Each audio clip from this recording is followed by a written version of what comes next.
Welcome to the podcast, Wellness 3.0 Unlocked. Today's guest is someone whose journey is anything but ordinary. I'm joined by Dave Gieselman, a former chef who spent over 30 years in professional kitchens, including 20 years in Michelin star environments, cooking for world leaders, celebrities, and some of the most high-pressure rooms imaginable. But behind that success was a different story, one that pushed Dave to completely rethink how he managed stress, performance, and ultimately his life. After realizing that traditional coping mechanisms weren't sustainable, Dave went deep into breathwork, meditation, and nervous system regulation, long before these practices became mainstream. Today, he's the founder of Connect to Flow, where he helps high performers, entrepreneurs, and teams learn how to regulate their nervous system, access flow states, and operate at a completely different level without having to rely on willpower alone. In this conversation, we're diving into transformation, peak performance, and what it really takes to rewire how you show up in business and in life. Welcome to the podcast, Dave. So happy to have you here with us today. Thank you so much for having me. It's an absolute honor to be here. So Dave, you've had a really incredible career. You've cooked in Michelin star kitchens. You've cooked for world leaders, which I do want to ask you if any of them had any quirky little food preferences, but we'll get back to that. To now leading breathwork and performance coaching. Can you walk us through the journey that took you from then to where you are now? Yeah, it's a great question. Thank you. So I fell in love very young. I got introduced to professional kitchens at a very, very young age. And what happened is my first experience with a professional kitchen, it was wild. It was chaotic. It was insane. There was knives, there was fire, there was cussing. There was no two people were doing the same thing. People were moving in different directions. It was an insane environment. And this guy's undiagnosed ADHD went, I love this. It was a very normalizing environment for my brain. It just made sense. And I fell in love super, super young. I thought it was the neatest thing there was. And I was fortunate. The direction that I was going was pretty apparent to everybody. And I was fortunate to have some adults around me who didn't feel the need to redirect that. They just opened whatever doors for me that they could. My parents had friends who owned a catering company, a small little catering company when I was young. And I got the opportunity to go in from time to time and go work and go learn how to do stuff. And so this was sort of what I did. And my first freestanding restaurant, I was 13 years old. Once again, it wasn't a child labor sort of environment. There were a bunch of adults and a bunch of guidelines sort of around me. I could only work certain hours. I could only work so many hours in that beginning. Both of my parents, my guidance counselor at school, everybody had to sign my work permit, but I was able to go into professional kitchens and I loved it. I learned a lot and it was a lot of fun. And as I was going through this and trying to figure out what a chef's career arc looked like, because I don't know, would you start at Chili's and work your way up? But how does the whole thing work? The best career advice I ever got, which I dispense to this day, somebody who said, if you want to make money, work for people who have it. And I went, oh, right. And I'm, born and raised Los Angeles. So as soon as I could reliably get to Beverly Hills, I was working in Beverly Hills. And so now I'm working in super high-end environments and environments where we're seating presidents, and we're in environments where we are, hotels where we're hosting, heads of state and their entire teams and all kinds of stuff. And so this was the environment that I just kind of grew up in. Like most young cooks, I attempted better living through chemistry. That turned out not to be a long-term sustainable solution for me. Your results may vary, but in my early 20s, substances got taken off the table for me as one of I absolutely flamed out on alcohol and cocaine. I was homeless. I went through a really difficult time of addiction, alcoholism, homelessness, working 2 full-time jobs, just absolutely unable to maintain a life. And fortunately, in my early 20s, I got sober. I've been now sober most of my life, been coming up on 27 years. And when whiskey and cocaine stopped being effective nervous system management strategies, and I had to find new ones, I went diving into breathwork, mindfulness, meditation. This is back in the early 2000s. Tony Robbins was just kind of becoming a thing. Wim Hof was just becoming a thing. His first book wasn't out, but this idea of breath work and ice baths. And I got into Brazilian jiu-jitsu and Spartan races and Tough Mudders. Anything that was hard, painful, or miserable, I started engaging in. Anything that looked really, really tough that I had to regulate my nervous system through. That's what I began doing so that I could operate in environments where we just seated the president of the United States at the table next to Jeff Bezos, who's having dinner with Oprah. You're in a zero error environment. By the way, you'll be in one tomorrow night and the next night as well. Wow, that's quite a journey. When you said you started young, you weren't kidding. 13 that's when a lot of kids maybe are popping up a lemonade stand at that point. Right. Yeah. Right. So kudos to you for that. When you first started to understand and dive into breathworks and other sorts of nervous system regulation, did someone tell you about it? Did you just pick up a book? Do you remember how that entry began? I began reading. I was reading Tony Robbins, and I remember something about, I don't even remember who introduced it, probably some yoga guy, because I was just like trying to figure out what was going on. And somebody was telling me about, ultimately they were telling me about Wim Hof style breathing, and you just, the way you do this, and it regulates the nervous system. And if you do this every day, it's better than meditation, because I had this busy mind and I couldn't slow it down for the life of me. And giving the monkey a job, so now I got my physiology doing something. I'm breathing, I'm doing this. This is the only thing that I'm thinking about. And I'm watching sort of my body's breathing, and I'm heavily focused on a single activity. And my mind, that busy, noisy, chaotic mind, is getting farther and farther and farther from me. And so it was just a way to find a meditative state, in 12-step recovery, which is where I got sober. They focus on meditation as a valuable tool.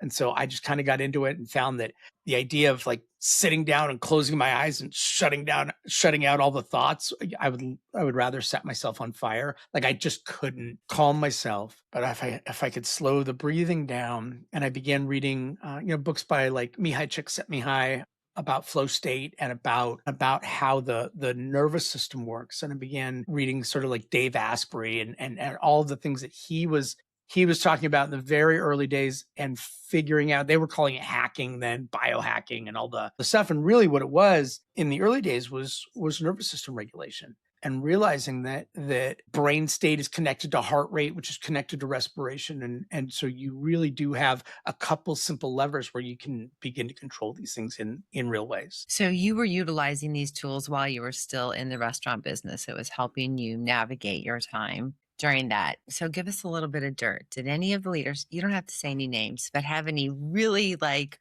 crazy food peculiarities, or eat like a child? No, that one wasn't in the office yet when I got there. No, most of the heads of state that I got to cook for were visiting Los Angeles, and so they were staying in a hotel, and I was just on the staff. And so it wasn't me personally getting hired to cook. I was on staff at a place where they were, I was at Spago, I was at the Peninsula Hotel. I was working in these places in Beverly Hills where world leaders would go. And no, you would just get the order would come through, months in advance. Everyone would get vetted, and the Secret Service would tell you who's allowed to work that shift, because the president doesn't just like pop in on you. Like, right. It's not a surprise visit. For two. Right. It's not a surprise visit. We'll wait at the bar till it's ready, kind of thing. Right. And so that you know a lot of it in advance. Was it George W. didn't like broccoli, and that was pretty pretty common knowledge. But but no, I never got close enough to those conversations where I was dealing with world leaders, food peccadillos. I was making a salad, or I was cooking the cooking the steak or doing something. So what led you from wanting to leave the restaurant business to where you are now? So one night I was sitting behind a restaurant. We were all shoveling family meal into our face, as you do, right? You're eating out of deli cups, and a bar manager sat down next to me and said, my life is a shit show and you always look like you know what you're doing. I know you're not doing what they're doing. So tell me what you're doing. Because my sobriety wasn't a secret. It wasn't a point of shame in my life. It wasn't something that I tried to hide. Really, it was an act of self-preservation because the last thing in the world I needed was some knucklehead line cook dumping, 4 glugs of rum into my iced tea, to help a guy out. I don't mess with it. I don't care that you do, but I don't. And so, they asked, what do you do? And, because I was a cook and I had no sort of dreams of doing anything else. Like this wasn't something I was ready to start marketing. It was an act of desperation and not virtue. And so I started going, I breathe weird. I do a lot of introspective writing. I meditate a lot. I'll show you what I do. I'm happy to show you what this looks like. And I talked about the Brazilian Jiu-Jitsu. I talked about, the Spartan races, like just really sort of, personally challenging things that I got into. And it wasn't long before I was talking to a few different people. And so I've been coaching, 20 some odd years now. It was just something I always kind of did on the side. I realized that I could do this and I was fairly good at it and good listener. And I could empathize with different challenges. And I had some decent skill sets around that. So I've been coaching for a long time. I didn't even think about getting into like teaching breath work. I taught a few techniques, like here's something that may help. And I've been shouting just effing breathe at cooks for a long time. You got a kid who's hopelessly in the weeds. He's got one toe nailed to the ground. He's turning in circles. He doesn't know whether to shit or wind his watch. And he's, just ruining the tempo of the entire line. And go, look, I need you to set everything down. I need you to take 2 steps back. I need you to take 3 deep breaths. I need you to do it right now. Right? Because you're locked in fight or flight. You're locked in your sympathetic nervous system, your neocortex, your frontal lobe, they're offline. Your amygdala is running the show, and you are not in sync with the 8 men and women that I need you to be in sync with. Like I need you making good decisions from a not freaked out place. So set everything down, take 2 steps back, take 3 deep breaths. We call it the just effing breathe, right? And what happens is you take those breaths, your heart rate slows. When your heart rate slows, your brain responds. So your heart sends 60 times more information to your brain than your brain sends to your heart. If you want to control your brain state, you have to control your heart rate. If you want to control your heart rate, you control your respiration. It's the one lever that we get. So heart rate is slave to respiration, brain state slave to heart rate. So when we slow the breathing down, the heart rate is forced to slow down. When the heart rate slows down, the brain, which is busy panicking, goes, well, what are you doing? I thought we were freaked out about the thing. And the heart goes, no, you're freaked out about the thing. You're at an 11. We need you around a 6, and you can bring the entire system back under your control. Your neocortex comes back online, your frontal lobe comes back online, all of your really good executive functioning comes back online, and now you're making complex decisions from a complex place rather than immediate reactive emotional decisions from a frightened place. Yeah. So you had one person approach you at work and you kind of started to share with them. And then how did it blossom from there? It just went one person to another, and I was working with a lot of people in 12-step recovery. So I was speaking a lot in 12-step recovery, and so the inquiries just kind of came in, and I did that until 2017. It was just time for me to leave professional kitchens. I was kind of done with it. I had done all the things I wanted to do. I had said all the things with food that I wanted to say. I had no dreams of ownership. That was not one of my big dreams. I'm a really good cook and I'm a really good chef, and I had no desire to be a really good restaurant owner.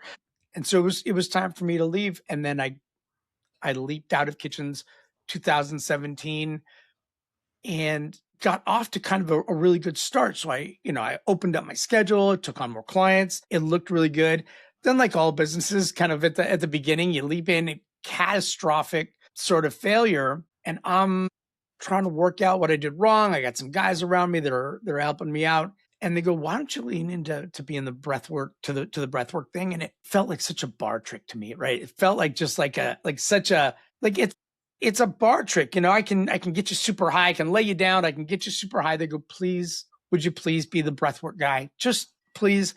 And as soon as I leaned into breath work as a sort of primary tool of mine and began running the Limitless Flow sessions, and I worked with a breathwork teacher, a qigong master, who taught me how to facilitate, and I got into a whole bunch of the applied physiology aspects of breathwork. I began studying Stephen Kotler, and I was in the Zero to Dangerous program, and really got into the connection to flow state and peak performance, and really kind of got into that world, applied physiology. That's when it took off. That's when and it dovetailed so beautifully with the way I'd been using it, and I just never thought that that's how I was using it, as a high performance mechanism, and it really was. And everything that I now teach is things that I've done. Everything that I take people through are tools that I had to develop because I needed them first. And so it just kind of took off. Now I do my weekly public breathwork sessions. I do a lot of private breath work, and I've been fortunate to do a fair amount of travel. 2024, I was in Bali, Aruba, and Singapore teaching breath work, and I get to have a couple really fun opportunities next week.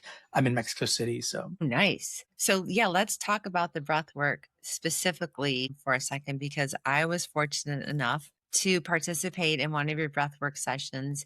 And I'd only done maybe 3 or 4 sessions where in the past that were specifically donated or, about breath work. Like I do a lot of yoga, and so there's always a component of it to that, but never, as far as just a breath work session. And because you're in California and I'm in Michigan, and you offer these as hybrid most of the time when you're doing it, it's a hybrid situation. So you have the people there in the studio, and then I was able to zoom in. And initially I was like, geez, I don't know if I'm going to like this zooming in thing, because I like to be in the space with the community of doing that.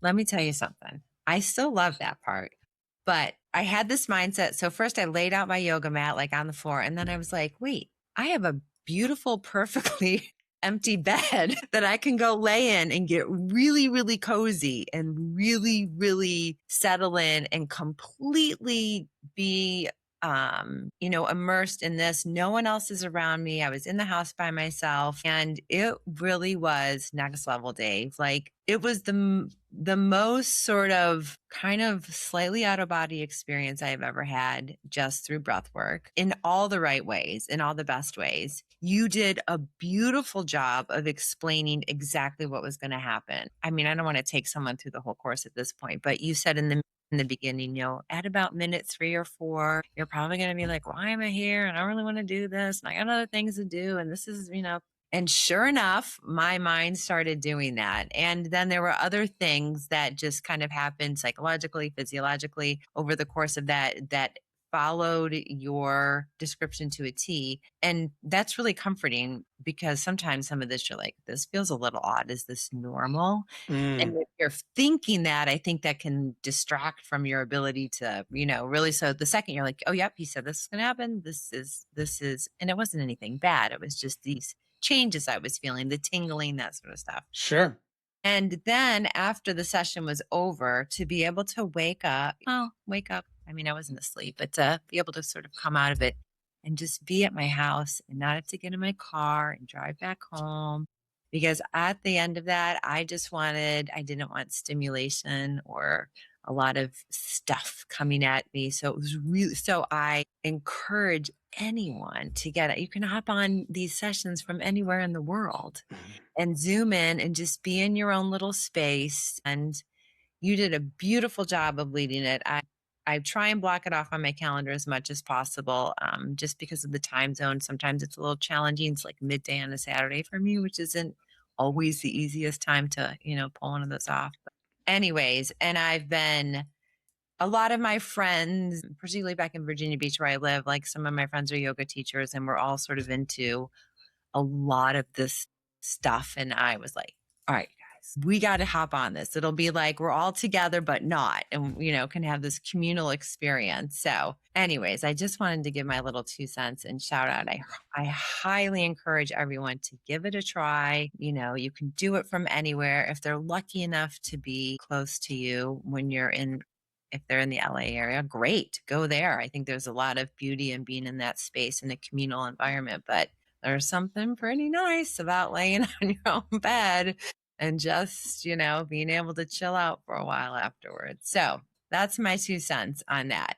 But other than just the breathworks, you have kind of a whole other component to your business that you're growing as well, too. So let's talk a little bit about that. Sure. So I do coaching. I do one-on-one coaching and group coaching. All of it sort of in the realm of high performance. I work with, leaders and individuals, and it's all around all of this. It's all of the stress management, nervous system management, time management, task management, overwhelm management skills.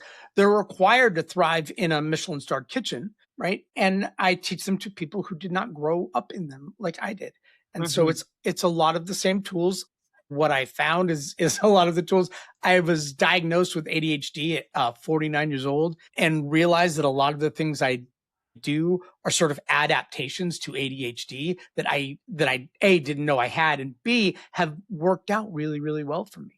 And so, I plan things meticulously. I keep things line of sight. There's a lot of things I do, and come to learn that these are all sort of high performance habits, high performance patterns. When it's real clear, and you keep a lot of clutter out of it, and you keep your, you keep your space clean, your mind clean, keep the distractions at bay.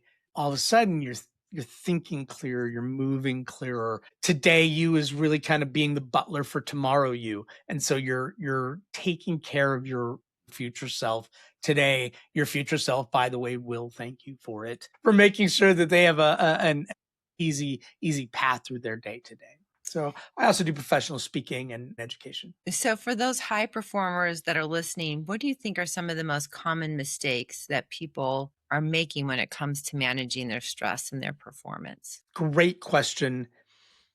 And it is about piling things on top rather than solving the problem first. So when we are under stress, when we are in our stress response, we're in our sympathetic nervous system, fight or flight. The most common belief is that if I can solve the problem, the stress will decrease. The exact opposite is true. For a really good evolutionary reason. If you give me 3 minutes, I'll take you through this process. You and your Paleolithic partner at the end of your Paleolithic day, 50,000 years ago, are heading down to the water to grab some Paleolithic water to bring back to your Paleolithic village at the end of your Paleolithic day, where you've been eating nuts and sticks and berries and fruits and anything you can find, and a wolf pops up. Your nervous system snaps into fight or flight, and because taking a wolf on isn't one of your choices, you're going to flee. When that happens, your body's going to do several things. Your eyes are going to dilate to take in more information. Your airways are going to dilate to take in more air. Your heart rate is going to go up. You're going to start pumping blood to all of your muscles. So your body is flooding with adrenaline and norepinephrine and epinephrine, all the things that are going to give you energy. At the same time, your digestion slows down, your elimination slows down, your libido slows down, reproduction slows down. All these things sort of happen because when your only job is to escape the wolf, those things don't serve you. Being super hungry, being super horny, having to poop real bad, right? Like those things don't serve you when your job is to escape the wolf. So when we are in our stress response, the body shuts those things down. It slows those things down. So we see people today who spend a lot of their time in their stress response. We watch people develop sort of bathroom problems, bedroom problems, tummy problems, sleep problems, right? And we see these people sort of locked in fight or flight. At the same time, when your only job is to escape the wolf, deep, complex, long-range, abstract thinking also doesn't serve you, so you don't get access to that part of your brain. Your amygdala is running the show. Your little fear center is running the show, and it's completely reactionary. It's completely emotional, and it is not a deep thinker. So when you are in fight or flight, when you're in your stress response, you lose access to your neocortex. You lose access to your frontal lobe, the very, very best parts of your brain offline. So the truth is that until you can lower the stress level, you will not have access to the part of your brain that is capable of solving the problem. You have to address the body first. The body has to tell the mind that the body is safe before the mind releases fear. Right? You cannot think yourself into feeling safe. You need to feel your way into knowing that you are safe. Never in the history of calming down has anyone ever calmed down by being told to calm down. Not even by you. You can't just calm down yourself into calming down. What you can do is slow your breath. Deep breath in. A longer exhale than your inhale is a parasympathetic breath. It will slow your heart rate. Your slow breath, slow your heart rate, changes your brain state, changes where you are, changes your nervous system. So the first mistake people make in regulating their stress is trying to think their way out of it, trying to strategize their way out of it. You first have to get calm, then you can get clear. You settle the body, your brain comes back online. Now you can begin breaking apart the problem. Now you can begin solving the puzzle of the problem. But until your body calms down, you have nothing functional happening upstairs that's going to be really useful to you. Yeah, you mentioned that, way back in the day, in the early days, all of a sudden you would see a wolf. And so you're in fight or flight. And back then, typically when we were stressed like that, we either were fighting or fleeing. So we had this opportunity for this physical release, Mm. to get some of that out of our energy, some of that energy out of our bodies. Now, oftentimes when we're feeling stressed and in fight and flight outside of true physical danger, but most of that is more internalized. And we have that sensation, but we're sitting at our computer, we're sitting at our desk, we're feeling this, and there's not this release of all of that is building up in our body, that evolution set in place for, thousands and thousands of years. So learning to crack that code is what we got to work with at this point. Absolutely. Work with, yeah. And the things that put us in fight or flight are generally no longer existential threats. Right. Right. So once you calm down, then you can ask the question, why is my body responding as though there is an actual wolf in the room? No, I understand that I just got an email that needs to be responded to with a sense of urgency. Why is my body responding to it as though there is an actual wolf in the room with me? There isn't. And so when we can calm our bodies and go, okay, so now I just need to deal with this with a sense of urgency. I can do a sense of urgency without feeling panic. Mm-hmm. You mentioned when you first shifted from the restaurant world into the breathworks and coaching and things that you had some early struggles, and the decision was made to for you to really lean in on the breathwork part of it. So you obviously worked through some of those initial struggles, branching out onto your own, growing a business. But what are some struggles that you're kind of currently working through with your company? I am currently at a ceiling. I am currently at a point, and we always kind of grow and we break through these ceilings as our businesses grow. And I am at a place where I can no longer do everything because I'm just a solo guy. It's just me. And as I want to scale and as I want to continue to grow, I'm a really great coach and I'm a really great breathwork guy and I'm a really great speaker.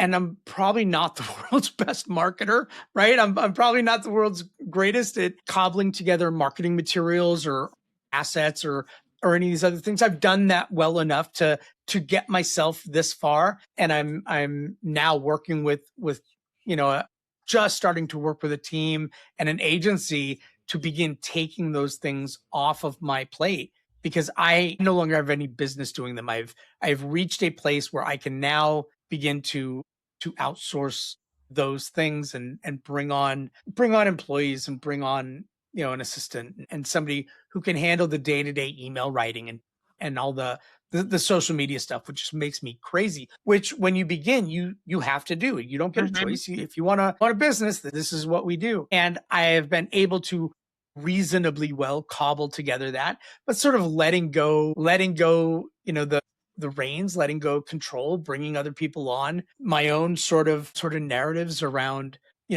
growing too fast or growing too big or growing too letting people speak for me and trusting them to do that. So all of those sort of growing pains of a regular growing business, I would love to tell you that I'm like super good at maintaining my own nervous system all the time, and that I never spend any time like freaking out about, not knowing what the hell I'm doing, feeling like an imposter, right? Mhm.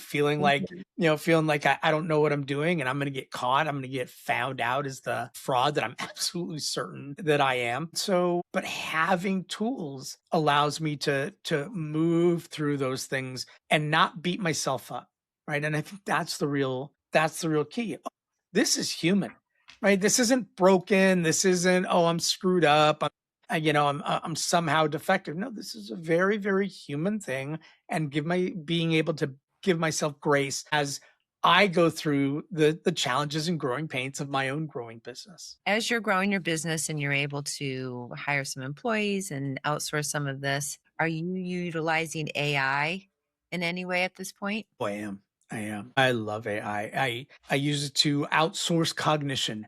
As a high performance, as a person who wants to take absolutely as much off of my plate as I can. Yes, I have AI write most of my emails. I don't need to. We only get so much bandwidth. We only have so much cognitive energy. This is the same reason why I own 20 of the same black shirts, 10 of the same black pants. I don't devote any cognitive energy to the decisions about what I wear. Cognitive fatigue is a real thing. Decision fatigue Mhm. is a real thing. And I actively strip away anything I don't absolutely need to do. And so it looks like going into AI and going, hey, here's the transcript of this call. Can you write a warm thank you letter, a warm thank you email? And I'm gonna send this out. Make sure to invite them to Breathwork.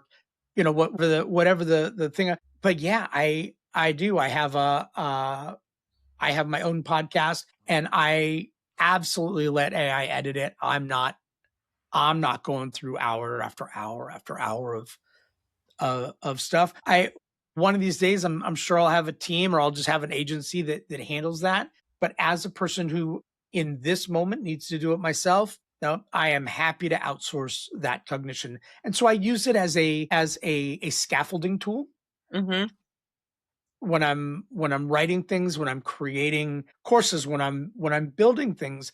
I use AI to get paint onto the wall, right? Just get paint on the wall. I'm putting together a course and I want to do this, and these are the things I want to teach. These are the parts that are really important to me. Lay it out for me. And Mhm. it will wireframe together a reasonable course. And I will start, Tony Stark sort of picking parts of it away. I'm like, this doesn't work. I don't like this. I do like this. Let's develop that. But now there's a beginning point. The most painful thing in the world to me is just a blank page that I have to get some words on so that I can then begin to massage it.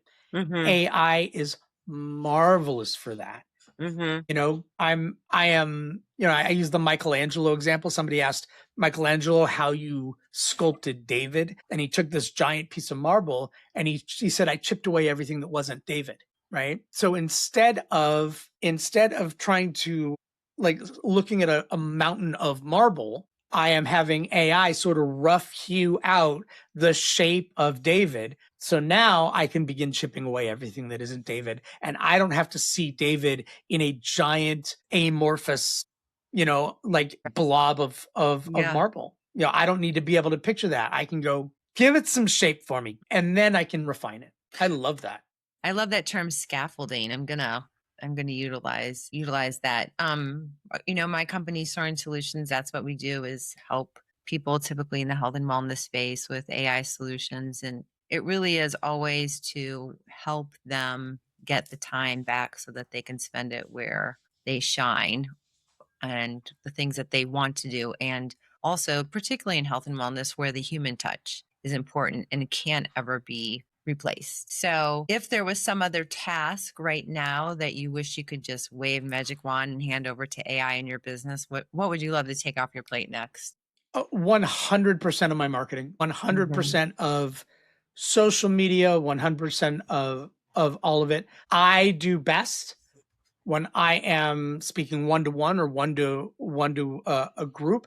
I do best when I can be in an environment, people feel my energy. Even Zoom works, right? Because there's an energetic exchange. There's a very human exchange. For me, speaking to, just talking into a camera, trying to create something that I think it's just not the best use of my skills, my talents, and my abilities. And so I have a hard time bringing energy to that. And so if I could, have AI start doing all of my marketing, and I do some of it, I have it structure sort of my marketing. Like, give me a good pattern for our list of great articles, knowing my business, articles that I could write about certain things that would be useful. And so once again, I don't need to come up with the ideas. I go, oh, that's a brilliant idea. Now I can use what I know. I can use my voice. And I don't mind writing an article. I can write all day.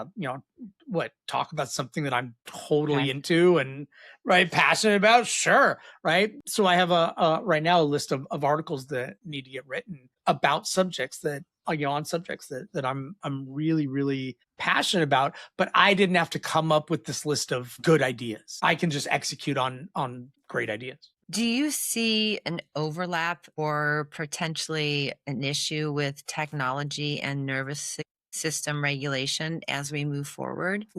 And this is a great question. This is like so many things. We see people trying to use AI to shortcut, right? Living in LA, we watched it in Hollywood, and the big fears is Hollywood's never going to hire another writer again. Hollywood's never going to, part of your acting contract is going to be, the ownership of your likeness and your voice in perpetuity to the end of the universe. So now if I want Woody Harrelson in my movie, I no longer have to hire Woody Harrelson. I can just have AI give me AI Woody Harrelson and his voice and everything else. And so that's the example. And at the same point, I ask, how fast do you, even on social media, in your off time, you're kind of scrolling mindlessly, how fast do you flip straight through AI generated media? We recognize that there's like an uncanny valley sort of aspect to it. You're like, oh, that's AI. I don't care.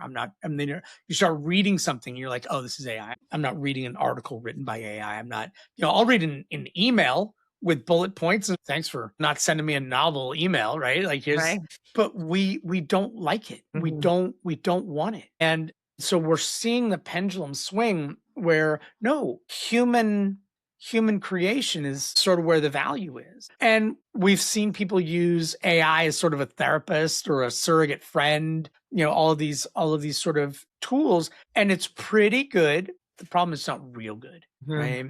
And how do I, and at the very, very bottom levels, how can I use AI to regulate my nervous system? I can say, hey, give me 3 ways to regulate my nervous system in this moment, right? And it'll kick you off like, box breathing, clarity breath. It'll give you the physiological sigh. Sure, great tools, totally effective. I'm glad we have AI. It can give you this right now.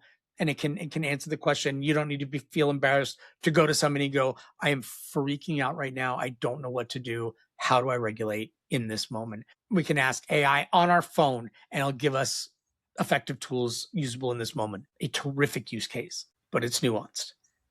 It's not a well-developed tool. It's not going to take you very far. It's a great starting point. If you're stuck, it's a great starting point.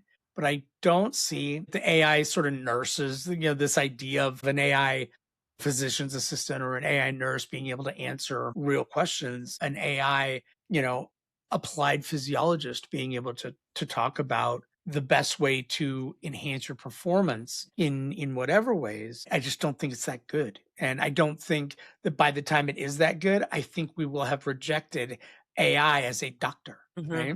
What do I do? Here's my symptoms. Sounds like you got a cold, take some Sudafed. And if your temperature goes above 103, go to urgent care, please. Yeah. Reasonable enough advice. Yeah. Yep. right? And you can get that out of AI. Much beyond that, no, I don't trust the machines. Somebody give me a doctor. I think that's where AI really shines and where we do, I feel like, our best work and we're most proud of it is when it reduces tedious tasks for any of our clients, where it gathers data and puts it in one nice place. So you're not scrambling and pulling it from all these different places. When it gives you the scaffolding or the framework. And then all of that gives back time for the human connection, particularly in the health and wellness space, where, like you said, we are starting to reject some of those artificial images and interactions. And we as people are craving that authenticity. So to be able to give back my clients, physicians or not, or business owners in this space some time where they can focus on the things that they love to do and work more one-on-one with people is really what makes us successful and makes my heart happy too, to be quite honest. Mm-hmm. Really. Yeah. So let's talk about the future and some exciting things. You've been doing this for a little bit now, but where do you see the next 3 to 5 years with your business? Mm.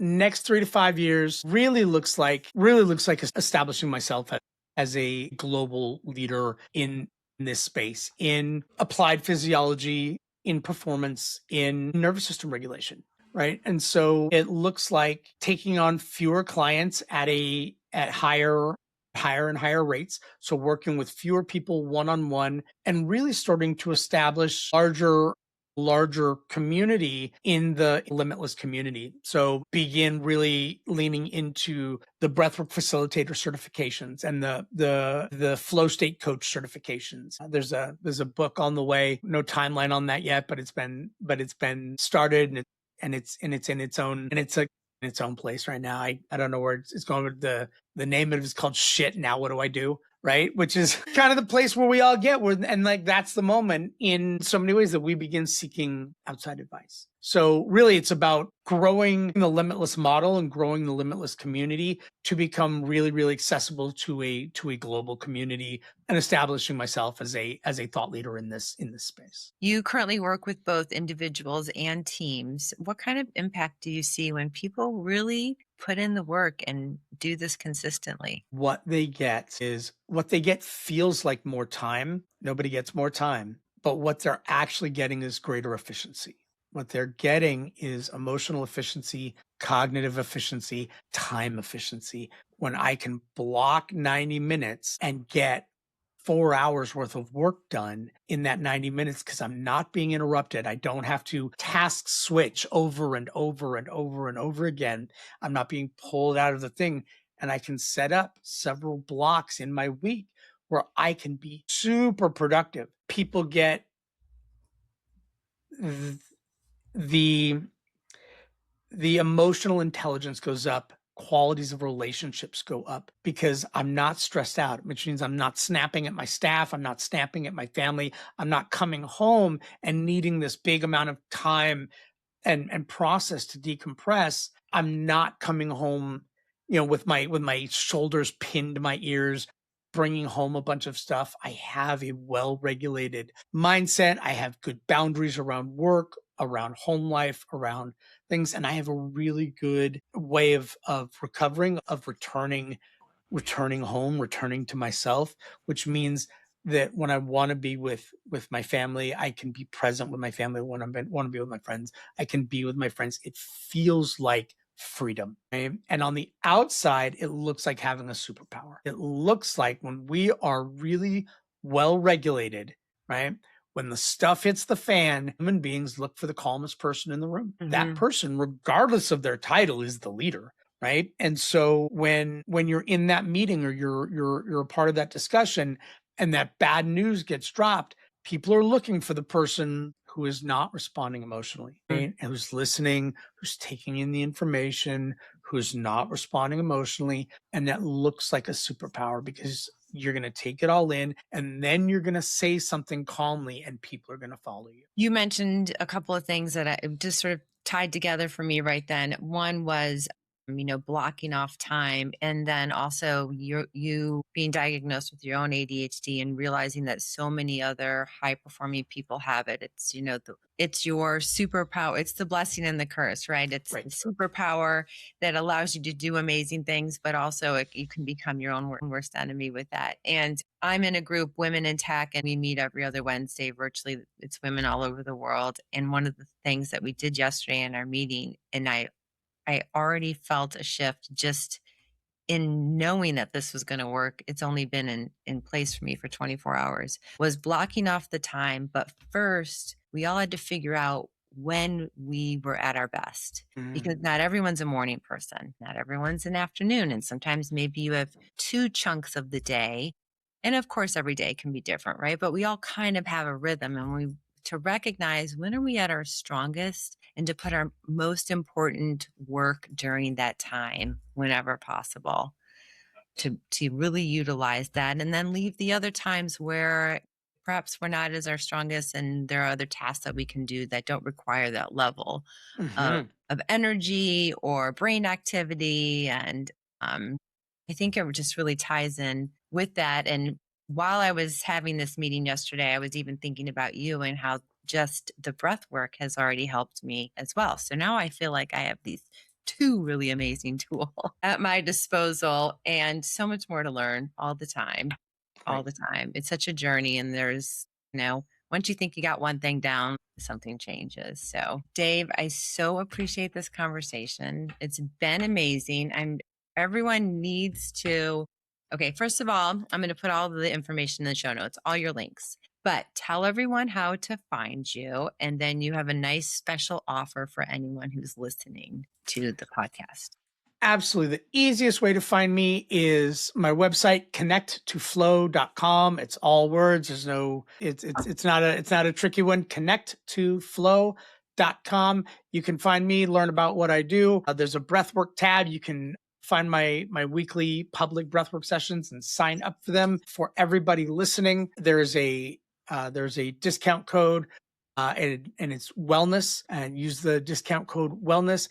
And please join a Limitless Flow breathwork session on me. Actually, it's not on me. It's going to be on Beth. We're going to send Beth the bill. So everyone who signs up, Beth would love to have you as her guest. And we're just going to send her a giant invoice at the end of the year, and it's going to be fantastic. She's going to pay for your breathwork, but use the code wellness and come join a breathwork session for free. Find out what flow state breathwork is all about. I teach many different types of breathwork, intervention breathwork, daily breathwork practices, and this is a very special one. It is a long form breathwork session that you would not do on your own.